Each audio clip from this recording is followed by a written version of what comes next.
been wanting to be an architect since you were 8 years old. Yes. And I want to know more about that. How does an 8-year-old decide that I want to be an architect? Yeah. That might... With built projects, I always say the most exciting project is always the next one. Right. Namaste and welcome to Indian Women Abroad, a podcast where we share stories of migrant Indian women who often get lost in translation. For today's episode, I have with me Sonia, who is the co-founder and director of Andever, an architecture firm. Welcome to the show, Sonia. Thank you for having me, Mrinaal. Now, I know this is the first time that we're meeting, but I feel like you're so relatable. Thank you. When, like I've mentioned this before, when I came across the article about your South Asian, influences in architecture when you're living in homes abroad, it felt so relatable and it reminded me of home and especially childhood so much, because a lot of those aspects that you talked about, you don't see those in modern Indian homes as well. But I'm not going to get ahead of myself.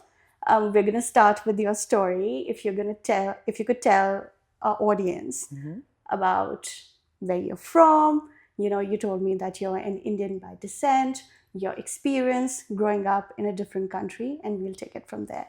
Okay. So I was born and raised in Dubai.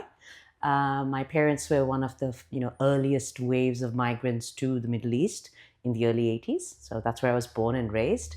But it was a very interesting time and very interesting childhood. So Dubai was obviously transforming slowly at that time from a sleepy desert town to the metropolis we know today. But every year during our school holidays, that's like 2.5 months, we would go back to India. My parents are each the eldest of 7 siblings, so lots of responsibility. So we used to go back, and so for those 2.5 months, I was no different to my cousins who grew up and were raised in India.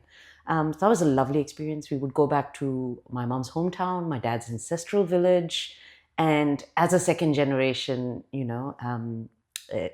Indian by descent, it was a really lovely exposure, in-depth exposure to my specific culture. And then what people don't realize is that in 2000, when I finished high school, when I wanted to study architecture, there really weren't many options for me in Dubai. So the Dubai we know today, really kind of the shiny Dubai we know of today, really took off after 2000, and that's when I left. And so I went to Singapore, did a test and got into the National University of Singapore. I did my bachelor's study there in architecture. Excellent city. It had already done its transformation at that point. So I did my bachelor's there. I worked there for a few years. And then I decided to come to Australia to do my master's. That's kind of the multiple journeys I've made. Well, that's so interesting and fascinating to hear about.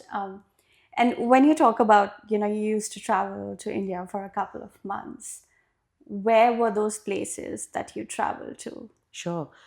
So my mom's hometown is a town called Jamshedpur. It is in the eastern state of Jharkhand. My family's roots, my dad's side of the family, it has its roots in a little village called Chakradarpur, again in the same state. But even though we are in a different state, we are actually linguistically and culturally from a different state. So my dad's side is from Odisha, and my mom's side is culturally Bengali. So did you get to travel a lot to Orissa and Bengal as well? Yeah, so it was mostly in those southern districts of Jharkhand, which are very close to the Orissa and Bengal borders. And so, yeah, we would, during weddings and other trips, we would travel to all those areas. And culturally, what was that experience like? Because you were born and raised in Dubai. And I'm sure the culture there was very different. And from what I know about Orissa and Bengal and Jharkhand, they also have very different cultures amongst themselves. Was it very fascinating? Was it confusing? Was it like, what's happening? Yeah. How did you go through all those emotions as a child? Yeah. Because I think when you're older, you can sort of manage that and balance all those, different environments that you're in. But as a child, what is that like? Great question. So not unsurprisingly, when I was very little, typical NRI brat where I would hate the mosquitoes. I'd be like, why do I fall sick whenever I eat food outside home? So I'd fall sick every trip. But as I grew older, so your tweens onwards, I became really interested and really aware of the gift that this collective family structure of ours has. And so being surrounded by cousins, having all this support, um, learning traditions, being there for festivals, I was just like a sponge later. And then of course, with time you figure out, oh, what's the trick to avoid the mosquitoes? Make sure you don't go out in the evening just as the sun sets. And okay, make sure you don't eat outside food and watch for the salads, those kind of things. So you learn how to navigate it. But with time, the inconveniences don't bother you. It's what you gain.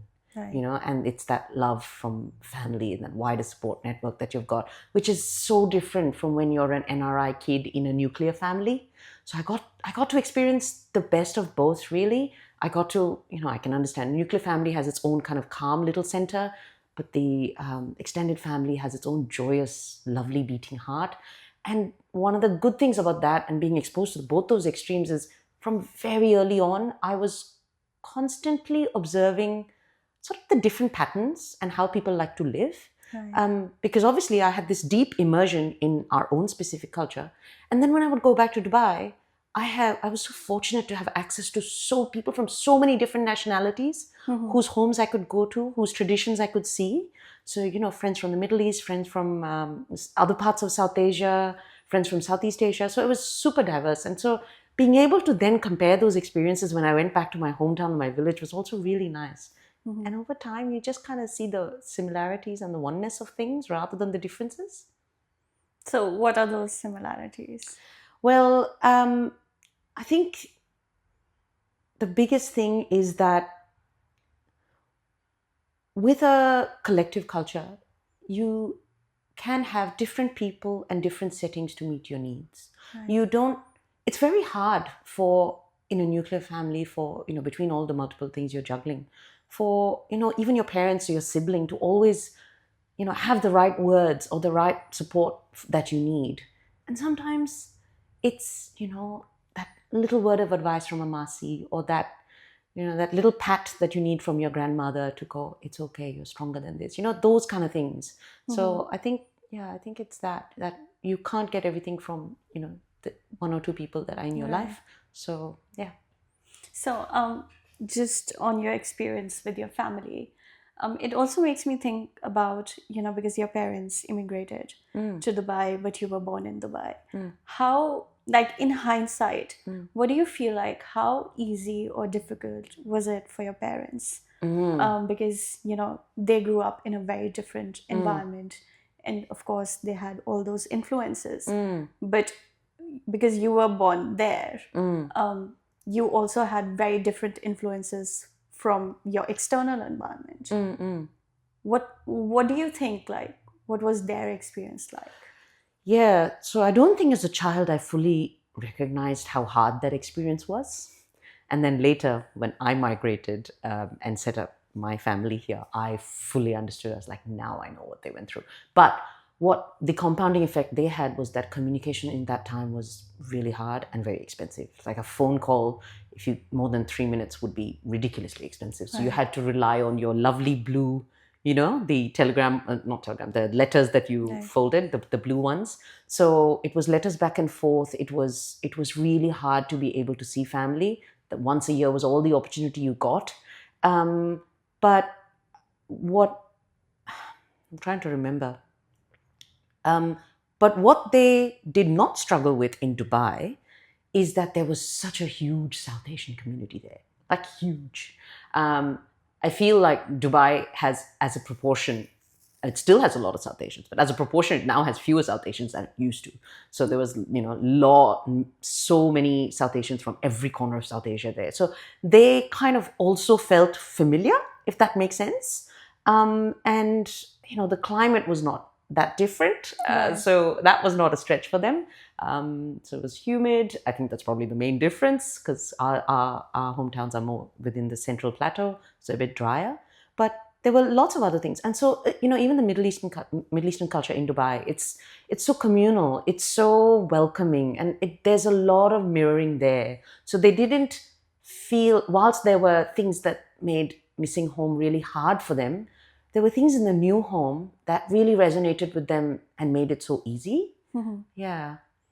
All right. So when they moved also, Yeah. where I was born, it was actually in the old souk area. Okay. And that had a lot of Indian traders and shops. So they were also close to things that they could get that they needed from home. Well, that's nice. So going back to your journey, what did you do your bachelor's in? And how did you decide that you want to go to Singapore?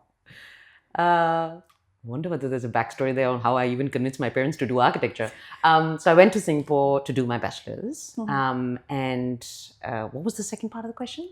Why did you decide on Singapore? Why did I decide on Singapore? Well, pretty much because Dubai didn't have many architecture options. So Dubai at that point had only, I think, 1 or 2 universities, and they were quite focused on, the more typical IT engineering options. Right. Architecture hadn't really started there. And so the option was either to go back to India, which as an Indian citizen I could, and sit the entrance exams. And then a friend of a friend said, oh, Singapore also has an entrance exam. It's not too far. Why don't you go give it a shot? I had nothing to lose. Right. So asked my sister, hey, can you accompany me? And I'll give this one a go. And I got in. Not expecting to be honest. But yeah, there was an exam and an interview, and before I knew it, I was calling my mom. I was like, yep, I think I'm staying in Singapore. And were your parents supportive of that? They were very supportive of that, yes. Having themselves made that journey, I think they had full faith, and also us going back and forth to India and being in Muslim culture, I think they had full faith that wherever I would go, I would be able to navigate my way through. Yeah, I only ask this because, I think that's true for every Indian parent, that they want to make lives easier for the kids. And because they immigrated to a different country, they might be thinking that if you go to, another country, you might have to start from scratch. Yes. So there could be resistance to that point. That came out of love and concern that, as a parent, I understand. Hey, maybe that we don't want her to struggle as much as we did. So going to Singapore, I'm assuming your experience as compared to Dubai would have been very different. Very different. So as I said, when I left Dubai, Dubai was still transforming. Right. And I feel like when I landed in Singapore, somebody had pressed the fast forward button on the DVD and it was this shiny city that had already done its transformation. It had amazing public transport. It was so safe. I mean, Dubai was safe as it is, but it was an amazing place to be as a young woman, to be honest. Right. I do not think I have felt safer in any city in the world ever as I have felt as a young woman by myself in Singapore, which says a lot about the place. So yeah, I felt like somebody had hit this fast forward button. But then I could also see some of the mistakes they had made. It had lost some of its soul in the process. Right. And I think Dubai later has made some of those mistakes. And I think Singapore has tried to correct some of those mistakes. So it was a fantastic experience. And sometimes when you're traveling and when you've moved for uni, that's one of the easiest settings to kind of get that support network. As you're studying, you make friends in university, and I was staying on campus, which also helped. So yeah, it was an easy transition actually, uni, because you have that almost inbuilt support network with the people that you end up studying with. Right. And what was your overall experience like? Because you say that you moved for your master's to Australia. Were there any factors that influenced you about relating to Singapore itself? What was your social life like? And food and culture? Were you traveling back to Dubai? Were you traveling back to India? I have so many questions. Sure.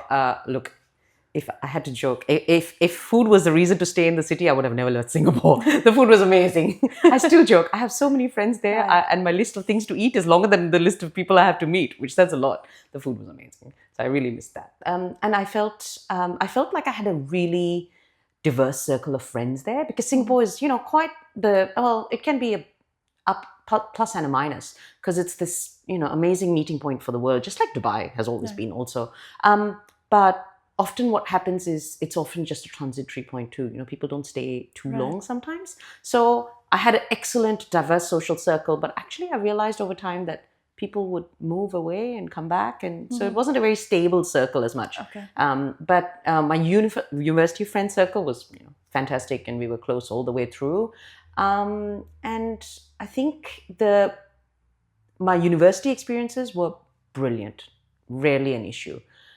However, work life was a different thing. Singapore has a work hard culture, play hard culture. Not as much the play hard maybe, but I went through real burnout there. That is not specific to Singapore only. I know, like back home in India, we also have a very hard grind culture, which is true. But I was quite burnt out with the large firm that I used to work for. And I just kind of reached a point where I was like, is this how I see my life going for the rest of my life? And so I thought, and at that point I thought, and architecture has this problem too, by the way. So it may not just be a Singapore specific thing, it may be an architecture in Singapore thing, but the work culture is pretty major there. So I thought, what if I were to try the architecture culture somewhere else? Maybe the work-life balance somewhere else is better. Because I couldn't see myself continuing in this field that I was so passionate about. I've wanted to be an architect since I was 8. And so imagine you get to the point where you're like, I want to stop doing this simply because it's just so hard. So then I thought, okay, well, I've heard good things about Australia's work-life balance, and of course, amazing things about Australian architecture. So why don't I go and see what that setting is like? And if things don't work out, well, back to Singapore I go, is what I thought. So, so that's why there's so many contexts here, and I'm just thinking, where do I go from here? So before we go to the Australian part of your journey, you said you've been wanting to be an architect since you were 8 years old. Yes. And I want to know more about that. How does an 8-year-old decide that I want to be an architect? Yeah. That might be the first time I've heard anyone say that. Actually, you know what? It's not that unique amongst architects. Many of us have stories of, I used to play Lego as a kid. But look, for me, it was, so as I told you, when I was little, Dubai was transforming quite rapidly. So imagine you're like this kid and you're seeing this old, beautiful city, but at the same time, you're seeing all these tower cranes everywhere and things changing. So there's always that curiosity, and that's where my mind would go. If we'd been in a car and if I could see a glimpse of a house, with the windows open, I'd like start imagining what the space inside would be like. But the real turning point was when I went to a friend's place for a play date. I was 8, and her mother was doing some drawings on the dining table. And I was like, what's she doing? And she's like, that's her work. And I was like, you can draw for a living? And what is she drawing? She's like, house stuff inside. And I was like, that's it. That's what I want to be. So I remember going back home from that play date, telling my parents, and they were like, what's that? Oh, okay. Yeah, I think that's like civil engineering. No problem. So thankfully, its proximity to civil engineering made it not that scary. And I think as I got closer and closer in year 12 to architecture, they were like, are you really sure? And I'm like, yep, I'm really sure. And look, at that time, architecture still has a huge diversity problem. At that time, how if you show people an exception to a rule, people are like, oh, maybe it's okay. So at that time, there was only one brown woman that I could point to in architecture, and she was almost at the top of the profession. So her name was Zaha Hadid, and she has since unfortunately passed away. But I'm so grateful for her existence, because I could Google her and show my parents that, look, there's someone who kind of looks like me who's at the top of the profession. So see, I can do this. They were like, okay. So yeah. Well, that's amazing. And that also just speaks volumes about, the kind of parents you grew up with, who are extremely supportive. And I know a lot of people don't get that, even in today's time. So kudos to them. And now moving to Australia, what was your journey like moving to this country? Where did you apply to? Which was the first city that you moved to? I applied to University of Melbourne. I wanted only to come to Melbourne, primarily because whilst I loved Singapore's 24-hour culture and its urban setting, because of burnout, I wanted something that actually wasn't that hectic anymore. Right. So when I went to Sydney, which I had been before, it just felt faster, and it felt like it was reminding me too much of Singapore, but without the plus points of Singapore. So I was very clear that I wanted Melbourne. And everybody's like, oh, why aren't you going to Sydney? But I was like, I just knew. But also, immediately when I came in previous trips, the architecture was just so different, and it spoke to me. And I think that was also a big factor. So wanting a different experience from the past, and also the unique sort of architecture that we've got here. And then so this was the first place I came to, and haven't wavered ever since. What was the experience like? Actually, it was really hard leaving I think this was the hardest journey I've made, because I had a well-established career. I had an amazing set of friends some of whom are still my ride or die friends, right? And I was leaving them behind and coming here. And I think when you come to do your master's, it's a very different experience, because you're working part-time often. And with masters, because you're choosing your own separate subjects a lot, there's not that cohort effect that happens in a bachelor's, where so many of you are doing the same subject all the way through. So even your friends at uni can be a lot more transitory. And so that was a harder experience. The climate was a bit of a shock. I unwisely chose to come in July, which for a person born in 40 degrees Dubai and then going to tropical Singapore, that was a shock to the system. But I've come to love the seasons now. You know, you just learn to eat and dress differently. But at the beginning, I was like, what have I done? But yeah, so that was very hard. But living close to campus definitely made things a bit easier, because I'm embarrassed to admit, I did not know how to drive. Because when I went to Singapore, the public transport was so amazing. I never felt the need to learn how to drive. So I arrive here, I don't know how to drive. I certainly can't get a car. And so, yeah, I lived close to uni, so that made it better. The plus side is because I had not that many friends, I only knew one or two people here. I explored the city on foot a lot, and it slowly, as winter turned to spring, I just fell in love with it. Yeah. So there's a lot to unpack there. When you moved here, you said that, because you're doing different subjects at the same time. How did you find a social circle that would support you? Good question. Well, it took time. It really took time. And I'll be honest, like, probably the people that I formed really close friendships with within the first 6 months, they didn't always last or work out, because, let's say, for example, if they would move very far away, I had no ability to easily meet them because I had no car. I had to rely on public transport. And then their schedules would be so different. So you just trial and error, and all you can do is hope that you just meet each other at the right point in time of life. Because some of those friends, especially because you're in masters, some of those friends are very different life journeys than you. Some of them are already married and partnered. I wasn't. I was dating someone, but I wasn't married, and I certainly wasn't anywhere near thinking about children at that point. So when people at that stage are at very different life sort of turning points, there's a lot of ships in the night. Like, your personalities gel, but then your life paths take you to different decisions and places. So you just keep trying and go. If you move away or they move away, you just accept it, and you still just stay open. But I think this is where being in Dubai and Singapore really helped me, because those were also both transitory places in many ways. Singapore more than Dubai, but Dubai too. People could lose their job visas and they would be gone in 3 months, and you got kind of used to that. So even if there was a kind of change of friendship circle, it wasn't that hard for me to just accept it and go, grateful for the time, grateful for the moments that our paths intersected, and then it's okay. And then often you bump into those same people a few years later when you finally have a car and you are able to move. And with some of them, you really can pick up where you left off. So I didn't always see it as a loss. Oh, that's beautiful.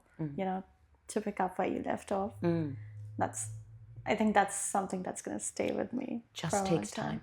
Yeah. Just takes time, and just stay open. I'm still open. Beautiful.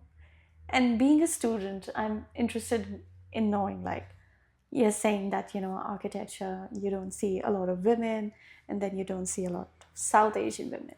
How diverse was your classroom? Not very. Here, certainly. Singapore, slightly more so, because Singapore already has a diverse base population.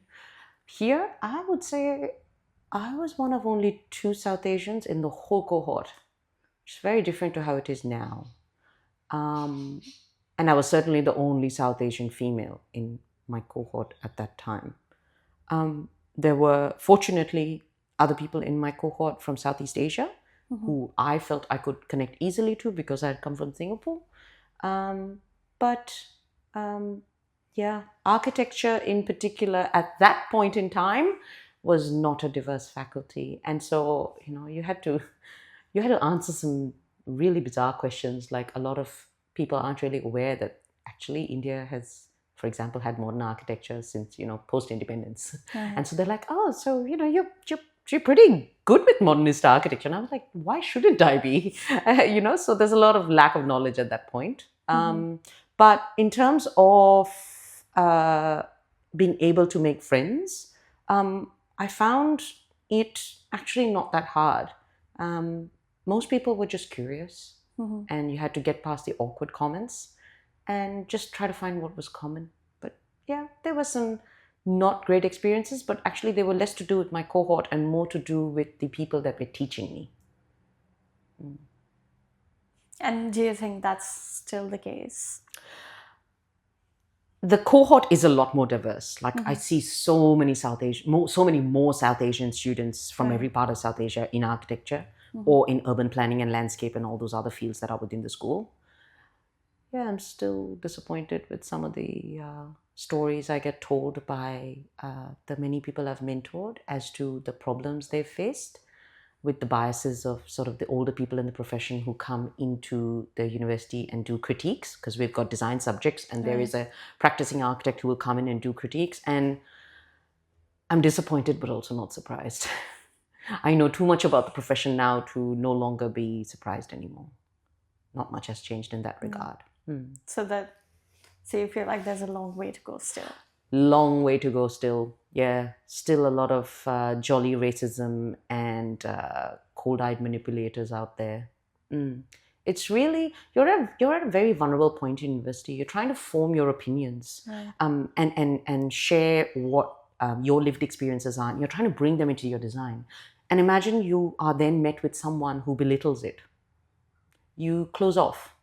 But then you're closing off the very valuable thing that you can bring to design, which is your way of looking at the world. And someone is going, I don't think your way of looking at the world is valuable. That's awful. So my experiences with my cohort were not like that, like with my own classmates. But yeah, with people senior to me, different story. Yeah. If you think about it, yeah, if someone who's senior to you and maybe someone you look up to, Yeah. if they say that to you, I could see how that would affect you a lot. Yeah. And would stay with you, even though you've gone on to make your space. But there'll always be a voice at the back of your head that'd be thinking about that offhanded comment. Wow. And you also said that, because you were in the city and you didn't have a car, so you used to, explore a lot on foot. Are there any places in Melbourne that really speak to you in terms of architecture? Like, wow, everyone should see these places. I will say, what doesn't speak to me, for example, is a lot of the colonial architecture, because like we have that in India too, and there's other baggage with that, right? You can't valorize something that was a difficult experience for your culture. But what I remember, the first building that made me go, ooh, that was the National Gallery of Victoria. It has this quiet monumentality. It says, I am here, but it also makes you feel like I have always been here. Like Right. it doesn't say that I was built in the 50s, I was built in the 70s, I was built last year. It could have been built at any point in time.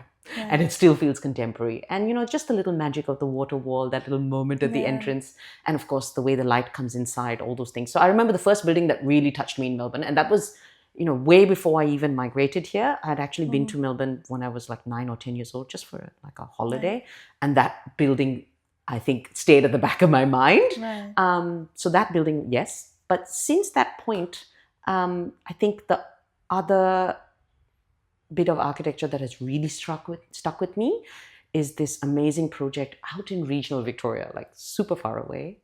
It is near, I think, Portland. It's in the Budgebim National Park, Okay. and it is called the Theanak Aquacultural Center.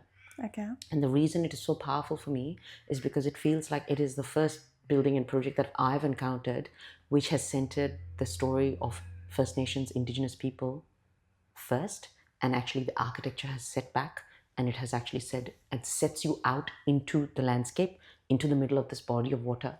And I cannot tell you how powerfully it affects you to think of the history of this land, people's connection to it. And you know what? As an immigrant who has been to my ancestral village, I got it. That was the first time I really got what that connection to country might mean for them. Okay. It was a very powerful moment. I'll never forget it. Well, your words make me feel like that's the place I want to go visit next. If you are someone who can tie your strong connection to your culture to a place of any sorts, it could be a home, it could be a village, it could be, doesn't matter.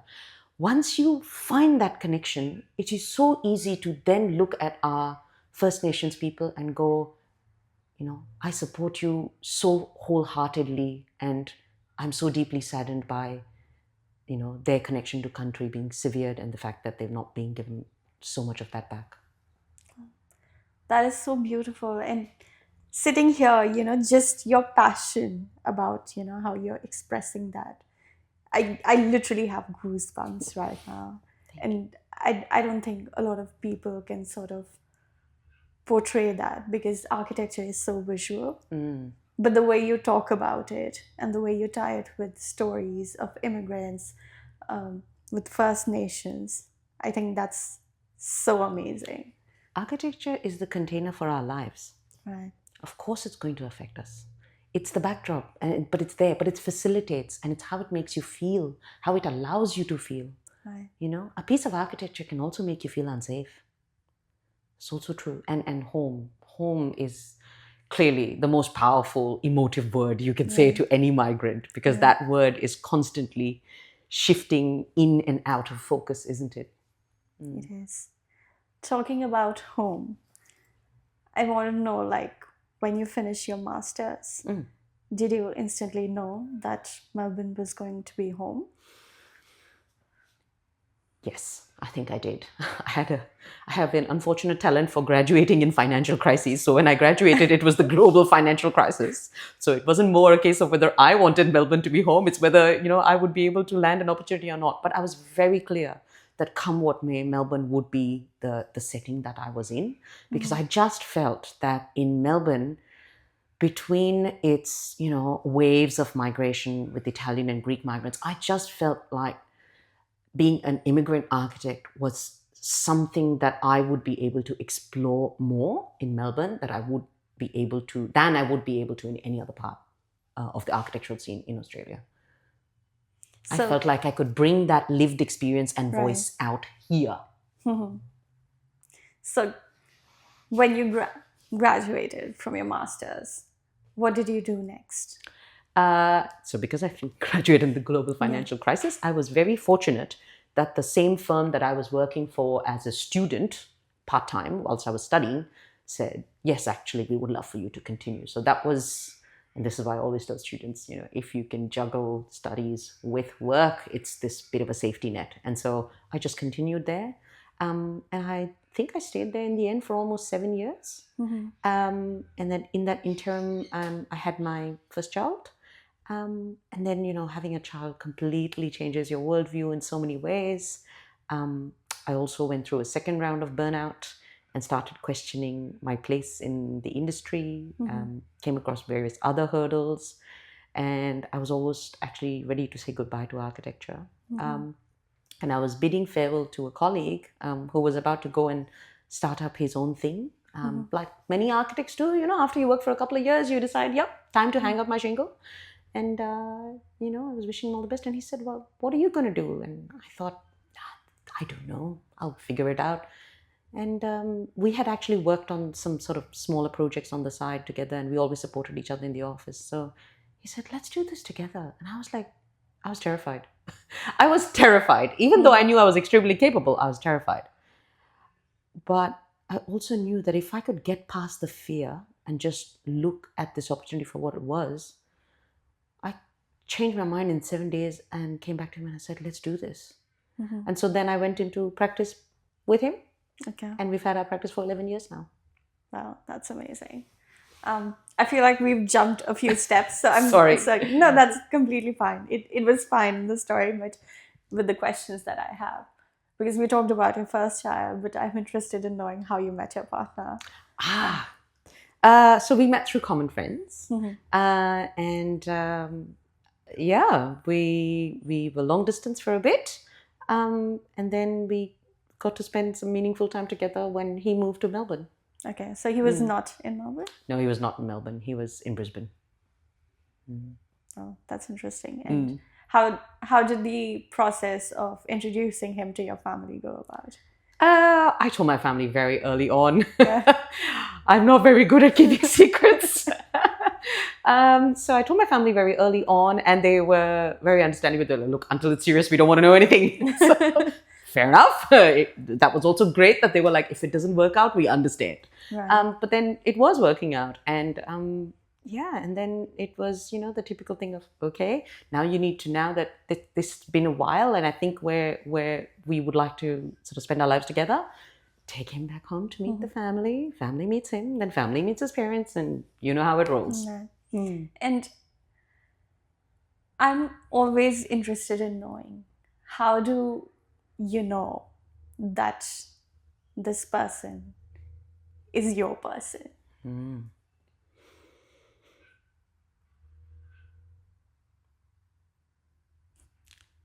Two things.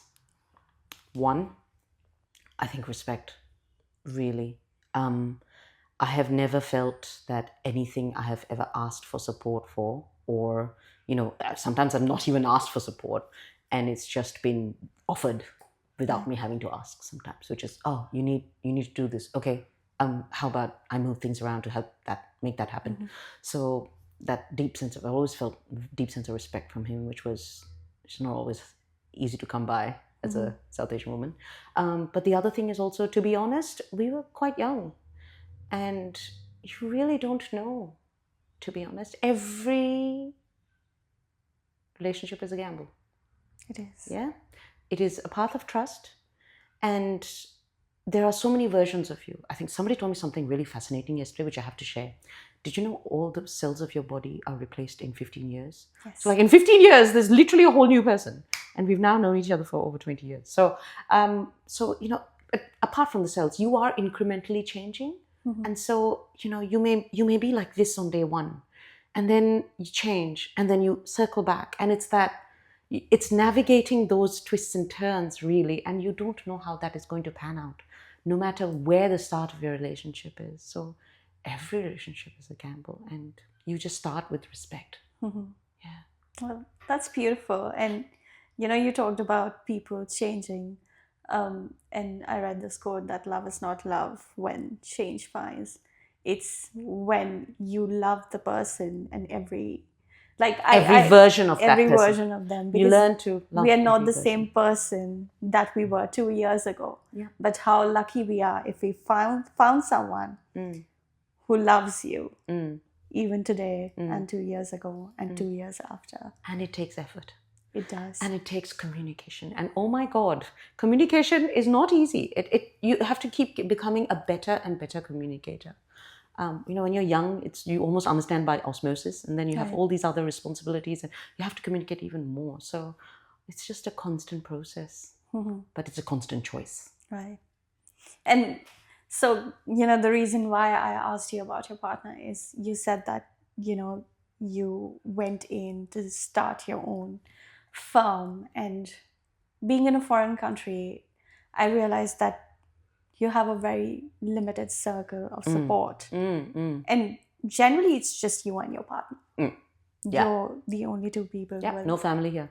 So, what sort of support that you that you think you received, Mm, where you felt like, yes, I'm gonna go all in? Did he have a role to play in that as well? huge. So he works for sort of the corporate side of things. And back in the day when I had my first child, I think they had just started these sort of parental leave policies. They are so much better and generous now, but they had just begun them. But a lot of men were still not taking it. But I've been very fortunate that in my in-laws' side, they have both been working parents all their lives, and he has seen them pitch in, right? So for him, it was not a big deal to go, no, I'm gonna take that parental leave, and so that you can go back to work. Back in the day, that used to be the condition. Right. If I was going back to work, he could get that extended leave. So with our first child, he took 4.5 months parental leave, and he was primary carer then. So, because we didn't want her to start at childcare at 7 months, we wanted her to start at around the 1 year mark. So he stepped in. So initially we had grandparent support. So he stepped in. So that was a huge thing for him to do at that point in his career. And even amongst his cohort, there was not many people doing it. But it was just not something I had to convince him to do.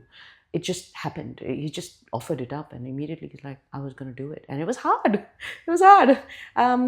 But I felt so deeply supported. And so then when I had that discussion in that week where I was deciding to go out into practice, very practical person that he is, he's like, you must do a business plan. So we did a business plan. And, he was also like, okay, so if we're not able to, because by that time we had a mortgage. So imagine you're leaving a salary, two people's salary to one person's salary and one person going to business. That's a risky time to be doing that. He's like, all right, you have this 3-year window. If it doesn't work out, you can get back into the workforce in a sort of a salaried role. It's like, okay, but so I knew I had to make it work. But it was not a deadline. It was it was more of a, do your best, and we need a safety net. Yeah. So even then, he was so supportive in those first few years. So yeah, I think it really matters, the support network that you have around here, and definitely your partner is a huge component of that. And I know your first child is a teenager now. So my question is more around, what was people's reaction when they heard that your partner had taken parental leave? Well, not surprisingly, I think I was viewed less favorably, and he was viewed like a superhero. Do you know what it is? Like when women do stuff, it's like, yeah, you did it. And when guys do stuff, it's like, oh my God. So yeah, I mean, everybody was like, wow, so amazing. And I was like, yeah, he is amazing. Yeah. But also I'm juggling a lot. I'm still feeding my child. Yeah. I think the reaction was, to be honest, a bit of puzzlement as to why I was going back that quickly. Yeah, it wasn't great to be judged for going back early. I felt a lot of, not direct, but a lot of latent judgment for still trying to persevere with having some sort of career whilst being a mother. It's always interesting to me, and it sort of enrages me that, sometimes my partner has to calm me down when I read about all these things, that it's sort of expected of women to leave everything behind when they have kids. But it doesn't have to be the be-all and end-all of everything. Women can have fulfilling careers if they wanted to. It's a partnership in today's 100%. Days and time. And especially when you read about, people saying that, oh, the dad is babysitting, but when they're parenting. When the mom they're parenting. When the mom does it, it's parenting. Yeah. But when the dad does it, it's babysitting. My answer has always been, when that baby was born, you didn't birth one parent. Right. 2 parents were created in that moment. So it's just, yeah, it enrages me too. But I've also learned to shut out a lot of noise. Right. Because at the end of the day, the only person you're really answerable to is each other. Right. Yeah. So in my weakest moments, I would need him to remind me of that. In his weakest moments, I would need to remind him of that. Likewise. Yeah. But that's the sign of a great partnership, when everyone just says that a partnership is 50-50, but everyone who's been in a partnership would know that it's never 50-50. Sometimes you're in 80, the other one's 20. Sometimes you're 70. It's you complementing each other and being there and filling those gaps that makes a relationship work. So that's amazing. And with your new agency, like at that point, what was the experience like? With my practice? Yes. So it was really exciting times because really, this is a creative profession. Right. And the whole reason we all get into it is to express that creativity. Now, within a salaried role, you have a certain level of creativity, Right. but you don't get to unleash it fully until you are actually leading the design. Right. So it was super exciting, the early days. I think the hardest thing in the early days was actually filling our time because we didn't have enough projects when we started. So, but we used, and I'm really fortunate that my business partner is such a great complementary skill set to mine. He's so good at the big pictures, big sky thinking that we use that time to kind of always think about, okay, even if we don't have projects, what community cause can we contribute to? Who can we help with mentoring? And, rather than getting anxious about twiddling our thumbs initially, it was like, well, we can't control how many projects come to us in year one because not many people are aware of us. So channeling that sort of possible frustration into something positive was a great habit in the early years. And we haven't shed that habit even now as we've gotten really, really busy over the years. We still do advocacy any chance we get for any cause we care deeply about. I still mentor. I've mentored so many people I've stopped counting. Anybody says, can I meet you for a coffee? Yes.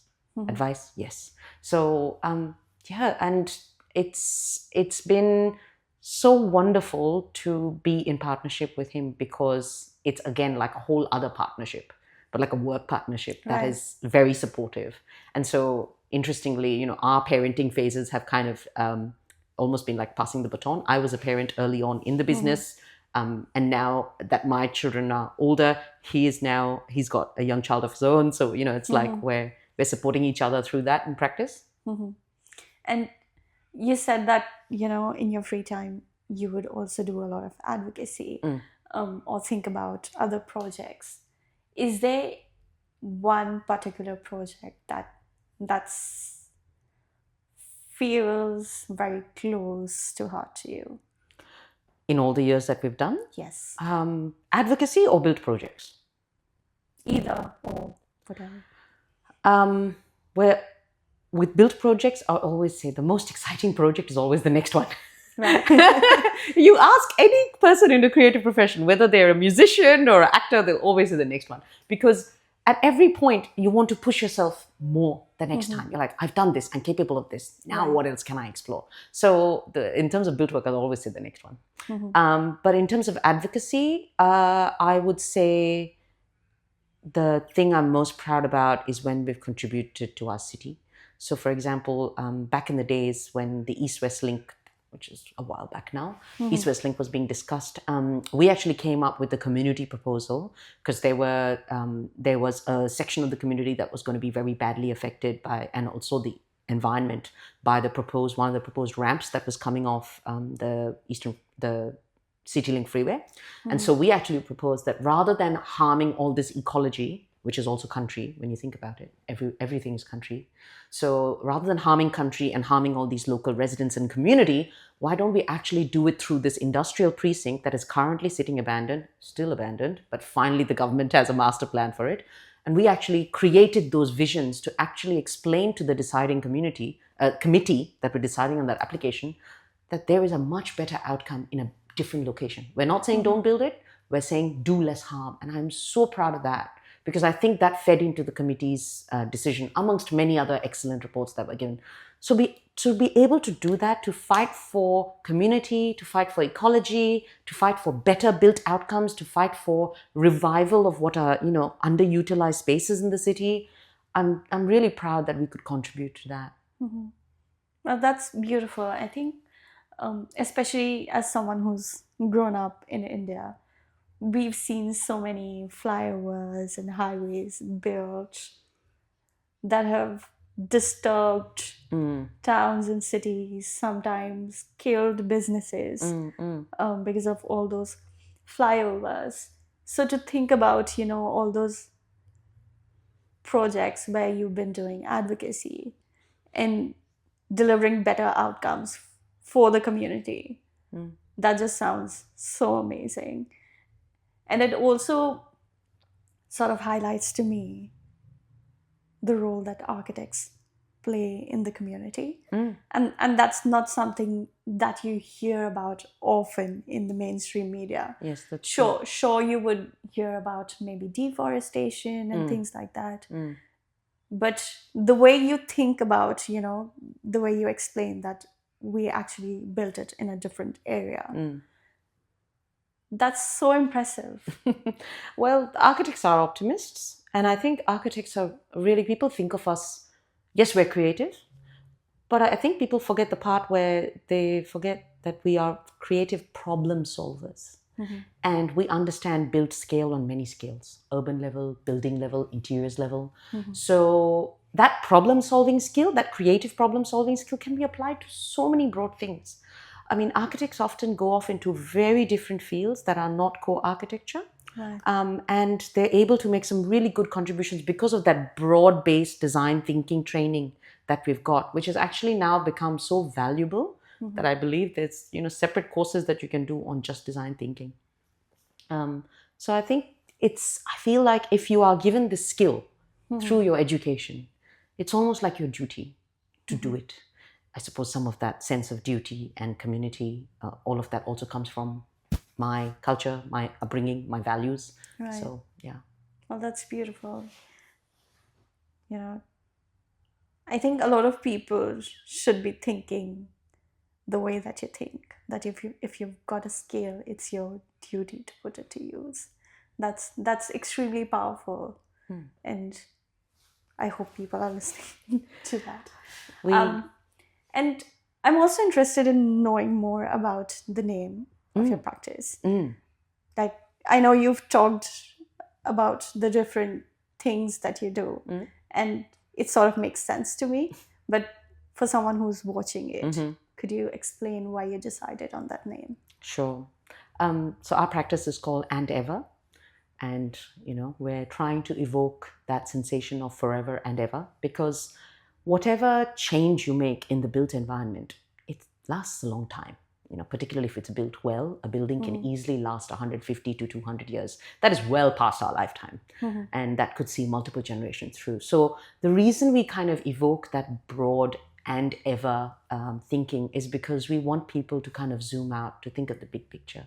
What can they contribute to their own little site, their neighborhood, their street, ecology, all those things. And of course, at the same time, the broad picture of what do they want to achieve for their family, rather than just the need of today.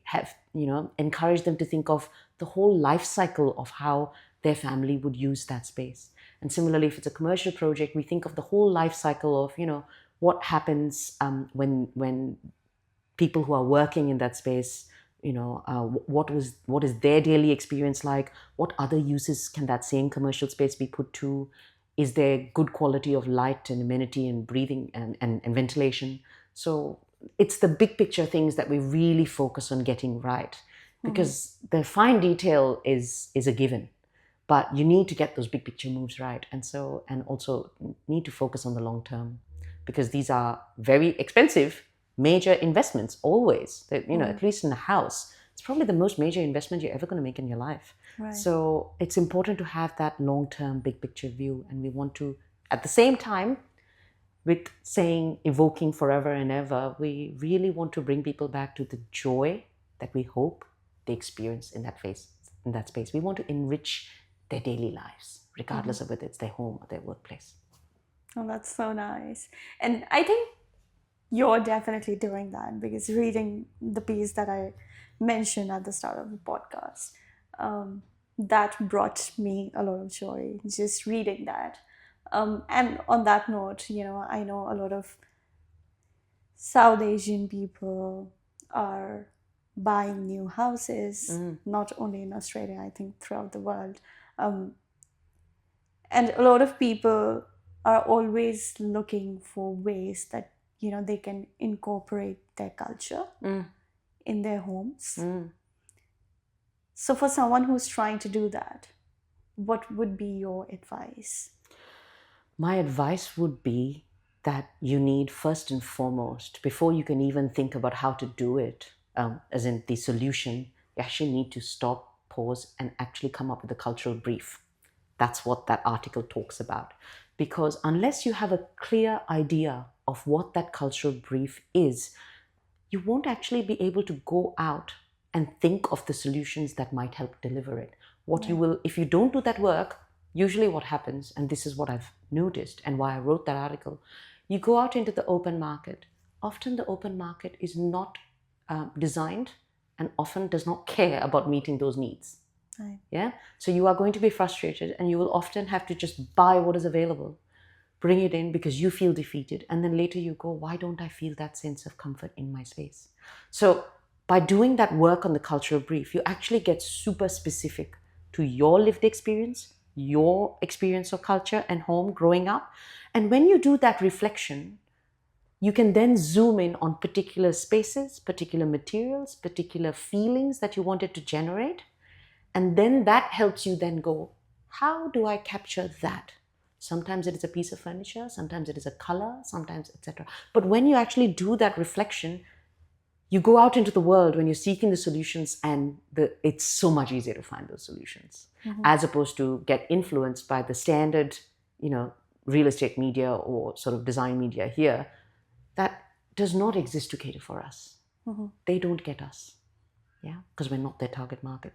So whatever you're going to come across in those media sources, it's not necessarily going to speak to you. It's going to be trendy. This is also why we have the word Andever. We don't care about trends. We don't believe in trends. We believe in getting the right fit for the person. So almost like a tailored garment, and how nice that feels. And that's something I've evoked in the piece. So with a cultural brief, I always encourage people, and how super diverse South Asia is. So how someone from the northeast part of India to the southwest part of India or Sri Lanka or Pakistan or Nepal, how their climate affects what they feel comfortable with as a material, whether they've had courtyard spaces or not, varies so much. How the sound of materials is depending on the house that you grew up in is so different. So if you can evoke and find those connections back to home, when you go out looking for the solutions in the world, immediately it pops out to you and goes, that will bring me comfort. Is there any aspect in your home that's, I feel like that's the obvious question to ask, like, what's that one particular thing, element, feature, whatever There's not one. There's multiple. I'm sure there are multiple, but is there one that really speaks to you? Can I pick two? Sure. Okay. Because one is about body and one is about memory. So the one about body is, right now I'm sitting like this, but if I was at home, I'd be sitting cross-legged right. on this sofa, right? So as a child, especially when I used to go back to my ancestral village, there's no concept of sofas. Right. There's these big, broad tucks that you sit on, those day beds, right? And that was what we sat on. And when we ate, we would sit on those low stools to eat. There was a lot sitting cross-legged. When you get married, you sit cross-legged, all those things. So I wanted that ability to do that and not have to always sit on a sofa. Because also the other thing with most conventional sofas is they don't actually make sitting cross-legged very easy. Those day beds are very deep, deeper than most sofas. They're about 900 deep. Most sofas stop at about 650, 700. So I really wanted that. And so I actually explained to the cabinet maker that I really need this extra deep day bed that I want to be able to sit cross-legged on. And I wanted my children to be able to sit cross-legged and play carom or Monopoly and, that. And I wanted to be able to sit cross-legged and have my chai and read a newspaper, which was my habit in my summer holidays. Right. I remember doing that every single day. As the newspaper arrived, okay, I will get up. So I wanted that memory, because that's a memory that's a very core memory in my body. And the other thing I really wanted to evoke was this sensation of sort of light and movement throughout the day. So, back in my summer holidays, but even in Dubai also, because it's quite bright, sunny climate too, when you had those long, boring afternoons as a child where you had nothing better to do, sometimes you'd be like doing something, then you look up and then you don't look at the clock, you actually look at the shadow. Or the shadows moved. Oh, okay, must be late in the afternoon. As the shadows gone up on the wall, oh, the sun is about to set. So I remember almost tracking time that way, because you definitely I didn't have wristwatches as a kid. We didn't have phones as a kid that you check the time for. And clocks were also not a big, prevalent thing in every room of the house. So you often tracked time of the day on holidays or even during the school days, just by where the sun was. So I really wanted to evoke that. So we have a west-facing window, and of course, west sun is very hot here. So it was the perfect opportunity to put in a jali. And what that does is, a jali is like a brick hit and miss screen, right? And what that does is it actually protects the window from heat. But more importantly, it also lets light through, right? So what it does in our space is, as the sun is setting from the afternoon onwards, the light falls on the table, then it falls on the floor, then it goes up the wall. So as I'm cooking, usually every day, I don't even need to look at the multiple devices I have now. I just go, where's the sun? Oh, okay, it's almost time to start dinner. So I love being able to track that. And the light, that golden late light of afternoon, is something that brings me so much joy. So it was, when I was doing the cultural brief for my own home, these were the memories that I was trying to tap in. And if I hadn't done that, I wouldn't have been able to clearly say, that is where I want that solution. That's beautiful. It's so amazing. And that was really beautiful, actually, because you don't see a lot of jalis and things like that over here. And it wasn't easy explaining that to the builders or the tradespeople either. They were like, why do you want to do this on the west-facing window? I was like, just trust me. And then when I explained it to them, that I actually wanted to capture the sun moving through, they were like, oh, that makes so much sense. And so it's, you can only answer that question meaningfully and get them to come along with you on the journey when you are clear on why you're doing it.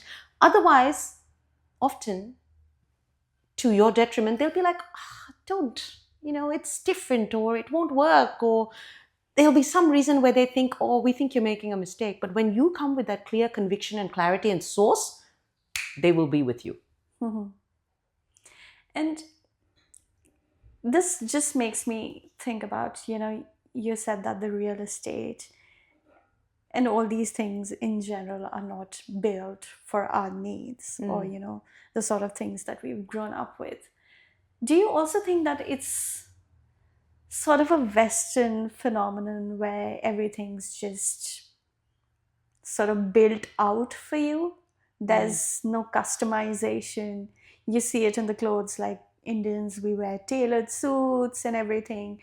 Over here, you just buy basics, the same sizes and everything. Alterations, not a very big thing over here. And that's something that you see in houses as well, that maybe for the lack of a better word, they don't have personality. So we've been made to feel, or we've been told, that the only way we can, I feel the media, the real estate media does that, is that it tells you, your choice of options comes down to the color of brickwork and a paint. But as an architect, I know you have way more options than that. That's actually just pretending there's only 2 options, where actually there's 50. So there is an illusion of choice that is made, but it is very far from genuine choice. And I think what often happens is because construction is so expensive and complex, there is this tendency to go, okay, let's not mess with the plan too much or the actual detail. And so we'll adjust the window dressing a little bit, and then the person's needs feel like they're met, but it's not genuine needs that are being met.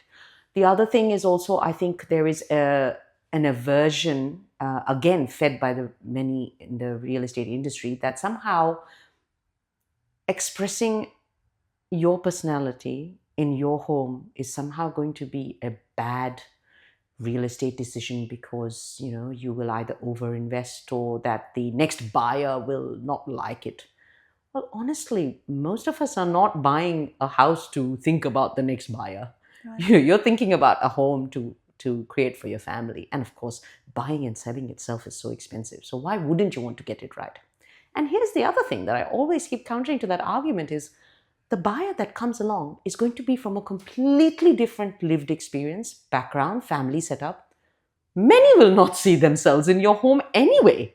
Even if you were to, pick the most boring finishes, whatever, they might still look at that and go, yeah, that's too boring for me. Do you know what I mean? Right. So if that's going to be the case, that risk is 50-50 either way, then make your home work for you. You must make your home work for you.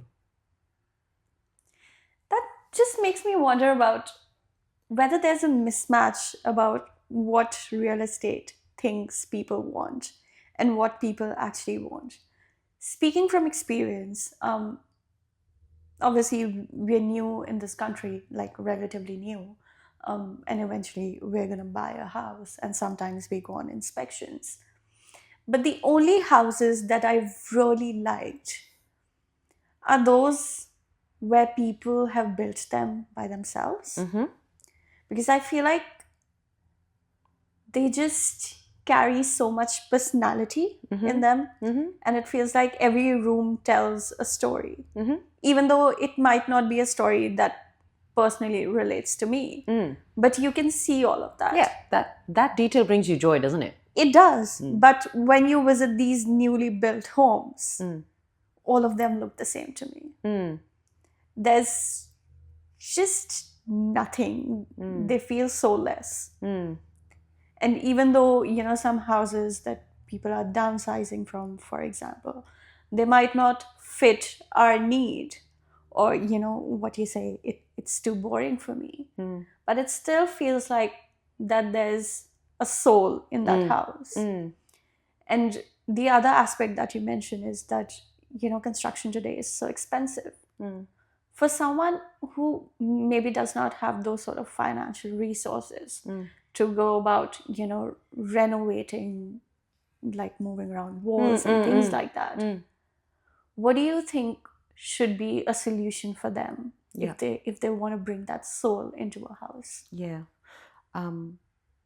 that's a really good question. I think this is why, for example, the point about furniture, for example, really makes sense. Because again, we've been made to feel that furniture in the shops is the only option that you should have or can have.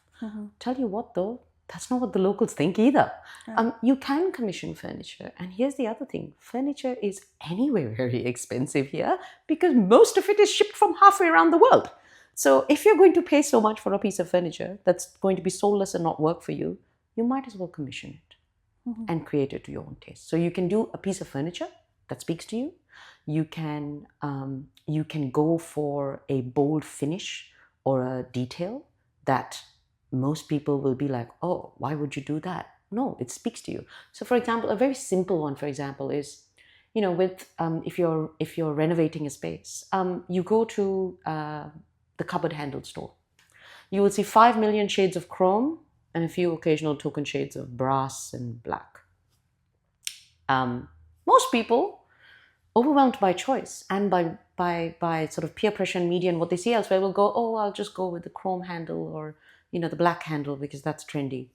No, you have choices, and that is an easy choice to make. You can go for timber if that speaks to you. You can actually, most people don't even realize this, you can get a custom powder coat on almost any metal that you want. So if you've done that reflection and there is this one shade of, for one of my clients, for example, she went crazy South Asian client, she went crazy trying to find this particular shade of green that really spoke to her. And she couldn't find it here.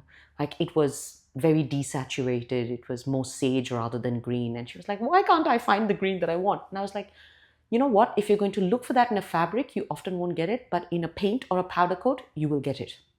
So she was like, okay. And then we went to the paint store. And yeah, paint has immense variety. And so with that, you can go, I want this paint finish on this metal. So it's like a powder, paint in powder form that is Okay. applied to the metal and then fired. So all you're doing is paying a few $100s extra to get all those handles for your house powder coated. They're done in one shot, in one batch. So, and then you can bring that personality into your home. And a lot of people are not even aware of that. Or with the case of timber, if that's some material that you really want to feel as your, in your daily sort of kitchen routine or whatever, you can stain timber. You can stain timber so many different ways.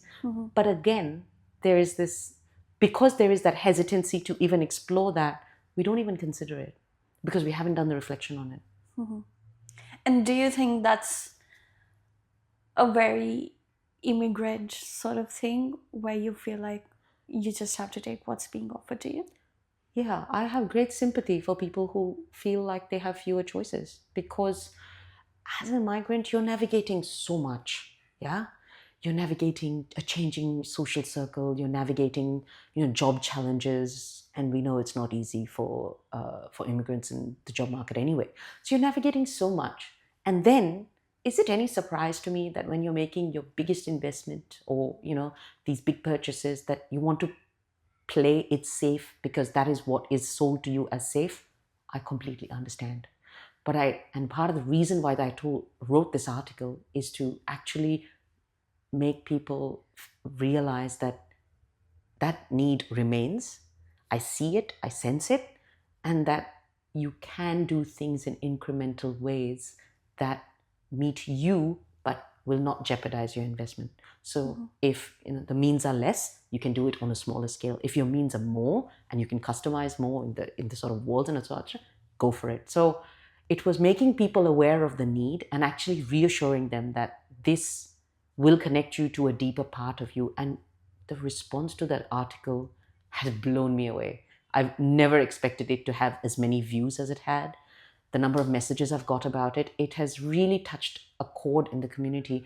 I feel like if as a professional, the one thing I could do by writing this article was give people the permission to explore this thought further, I think that's what I wanted to do. And it feels like the wheels have taken motion. Oh, that's great. And we've been talking about this article so much, so just letting our listeners know that I will link to it in the description because ever since we started the podcast, I was like, I read this article, that's why I wanted to meet you. It's, and I feel like this sort of advocacy is also so important just to make people feel like they're seen and their feelings are validated. Can I just say another big thing when you said about being seen? We often have to put ourselves in many uncomfortable situations out in the world. The one space where you should feel safe and see yourself reflected back is your home. I don't think it's okay that in 2025 we look around our homes and don't see ourselves reflected back at us. Because let me tell you, other migrant generations who have come before us, they have gone on this journey. And that's something else that I also like to evoke. We're very deeply grateful to the Italian and Greek and other migrant communities that have changed the built environment in ways that suit them. And now for them, it is no longer a non-negotiable. And here's the most interesting part. A few decades later, those tweaks that the immigrant communities have done, they've now become mainstream. The mainstream has seen the value of them. So for example, we love talking about alfrescos and indoor-outdoor areas. Trust me when I say that is a gift from the Mediterranean communities. That did not really exist before. It was them constantly altering, because a lot of them were in the trades. It was them constantly altering their homes to fit their patterns of living back home, where they love to be outdoors but undercover. And now that is just part of Australian homes. So you can explore your own journey. And you know what? Later the mainstream can catch up. So hopefully the mainstream will catch up and realize that personality in your home is given. Well, that's great. And you mentioned that, and I absolutely agree with it, that your home should be one place where you feel the most comfortable.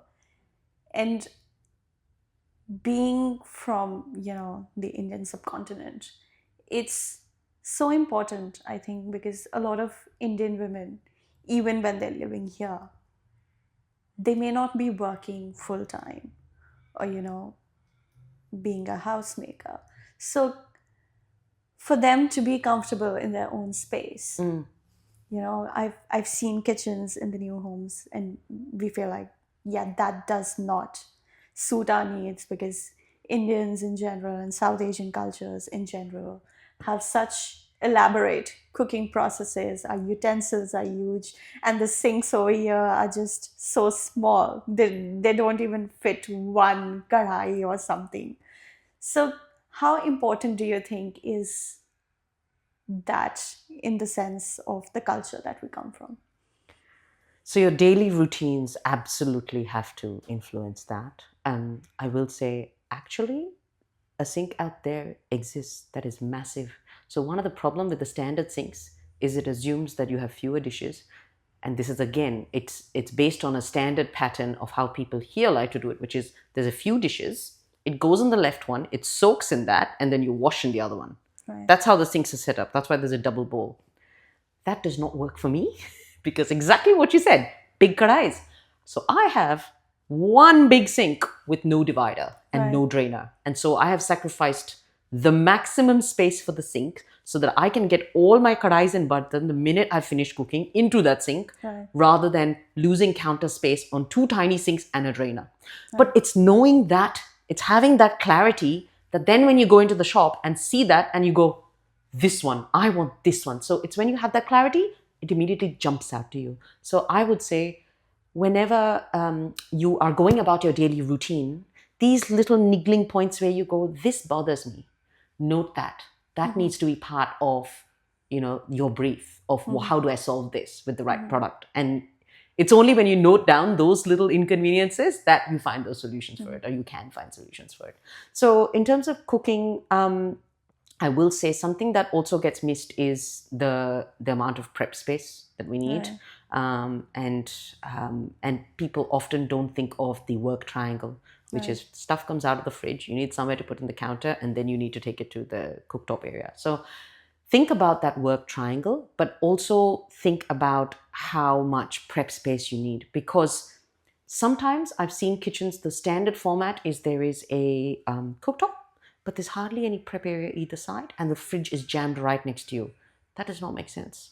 That does not make sense at all. So it's only when you think of these pinch points that you then go back, and if you are commissioning it from a volume hold builder or architect or interior designer, you give them that instruction. This is a pain point for me, and there are 500 different ways to do a kitchen layout. Right. Yeah, and majority will work for a certain routine and way of cooking, and some will not. So it's more about expressing that to your designer or whoever is going to build that kitchen for you, for them to go, I get it. Okay, I'll make sure this goes there, that goes there. That's such good advice. You've mentioned that having a brief is so important. And now that I think about it, I feel like, okay, maybe I should just start working on it from now. So even if I'm buying a house, I don't know, maybe a year from now, 2 years from now, I have a list, because you notice that on an everyday basis, but sometimes when you're trying to make a list, it does not come to you instantly. So having that doc, it's not a one-day process. No, it's not a one-day It's something that you have to be thinking about constantly, especially when you know that you're doing that. But that's such good advice, And also your daily rituals. So for example, you know how a lot of us come home and we take our shoes off? Right. If you don't think of that shoe storage, sitting down, taking your shoes off, all that things, it's making those little things easier in your daily routine. For other people, it's the minute they want to get home, they want, for that client, for example, the reason she wanted that green is because she wanted to see that color the minute she got home. It reminded her of home, that particular shade of green, and she just wanted to reset and go, the minute she opened the door, I'm home. That color for her evoked home. And so it's that reset as she walked through the door. So it's also thinking of those little rituals of what you would like to have, not just the problems that you want to solve. Well, that's beautiful. And we've talked about your work so much. I also want to touch about touch on your social and your personal life. How do you go about trying to build a circle when you're living in a different country? Hmm. Um, I think instinct is powerful. Trust your instinct. Mm-hmm. Um, and always lead with curiosity. So when I say that is because sometimes to my own detriment, I have gone, oh, this person is so engaging, but there's something that just I can't connect to. And then I've made the mistake of forcing, that interaction and actually later being completely drained from it. And I should have actually just listened to my voice, which is, I aspire to be like that person, but that person's energy drains me. Mm-hmm. So there's also those dynamics you need to think about. And so that's, you need to trust your gut instinct. When you meet someone and you leave that interaction with your cup feeling full, you have filled their cup, they filled your cup, that's something you need to pursue. Mm-hmm. So that's one, that's instinct warning you. And then the second thing was, what did I say? The second thing was curiosity, because I've often found that um, when the other person, as well as yourself, is genuinely curious about your journey, about your path till the point that you met, I think that's a really great foundation. When you are being, I find, mostly met with very perfunctory questions. What is your job, and where were you born? And the conversation dies there, and there's no further curiosity. Then I feel like, oh, that's not going to go very well, because wherever I am at, this person is not curious, even if I'm curious about them. So I've learned to let that go. So I think lead if someone is curious and you are equally curious about them. Yeah, I think that's a great first step. You can sense that. I think gut instinct is powerful. I think we often, and this is the downside of a collective culture, I think sometimes we don't listen to that. And do you have any tips? Um, no, I have No, no tips. It is please. literally trial and error, and that's okay, because what I would have found interesting and curious when I was 26 and new to this country, and what I find interesting and curious now as a 40 something year old, is very different. So you're constantly changing in that. And as a parent, also, I also feel like it's okay if it doesn't work out, you become more resilient. And so long as you also remember to constantly just be your authentic self. It's very easy when friendships don't work out to kind of feel like you need to be less authentic to who you are so as to attract those friends. Right. That's a fallacy, because if you are pretending to be someone else, who you attract is not being attracted to who you really are, right? And you can't keep up that facade forever. So hold on to your authentic self, and even if friendships don't pan out well, and it is literally trial and error, there's no shortcuts. That's great. And just speaking from an Indian lens, do you think that there are any specific challenges that you faced in your journey that maybe someone else from a different culture would not understand? Yeah, I think the specific challenge is that people often perceive you, just because you are South Asian female, that you are going to be very compliant, that you are going to be very happy to not speak up. And I'm sorry, I wasn't raised that way. And I'm sorry, we all know very strong, fierce South Asian women. Right. So I'm not going to let them down by not being myself. So I think the hardest thing is fighting for your voice to be heard and not being dismissed. You're anyway often dismissed as a woman, but that's compounded by our immigrant backgrounds and our cultural backgrounds. So yeah, and it takes time to find consistent ways to go, okay, thank you, and I deserve to be heard, and this is what I have to say. So I think that is a consistent issue. People often think, oh, you probably don't have anything to say. I'm like, no, I have plenty to say. You just haven't given me the opportunity to. Right. That's amazing. And I feel like that you're doing an amazing job making your voice heard everywhere. Everyone just you've advocated, you've started your own practice, you've been sharing your journey, you shared that all powerful article that reached out to so many people. So kudos on that. Thank you. And just before we wrap up, my last question to you is, do you have any advice for the women who are watching this and maybe they're thinking of moving abroad, or maybe they've just moved to a different country, or they're just at any juncture in their life where they're facing this great change?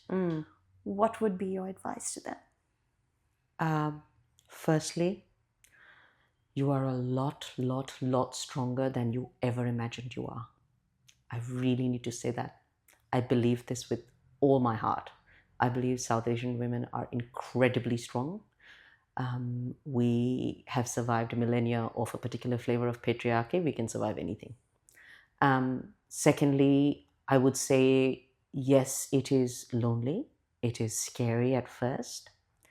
But if you still take that initial time and that loneliness to actually get to know yourself better, to know your values better, what you want from yourself, where sometimes shutting out the noise, loneliness does that. It really allows you to have those quiet conversations with yourself. I think that is an opportunity that you should not run away from, because it is hard to do that, to go, who am I? And that's a constant life practice too.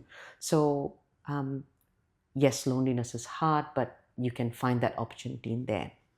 And the other thing is, no matter what, even if you haven't found your community on day dot, if you start from a place of wanting to contribute back to the community in any way, whether it be at your child's school or your workplace or your industry, or through your business or whatever, once you actually just go, I'm just going to contribute to whatever it is that I'm excited to contribute to, it's funny. Over time, that community will gravitate to you. So, it's ironic that when you want to receive, giving then brings the receiving. Right. Yeah. Well, that's beautiful. I don't think we could have ended on a more positive note. So thank you so much for that, Sonia. Thank you for having me.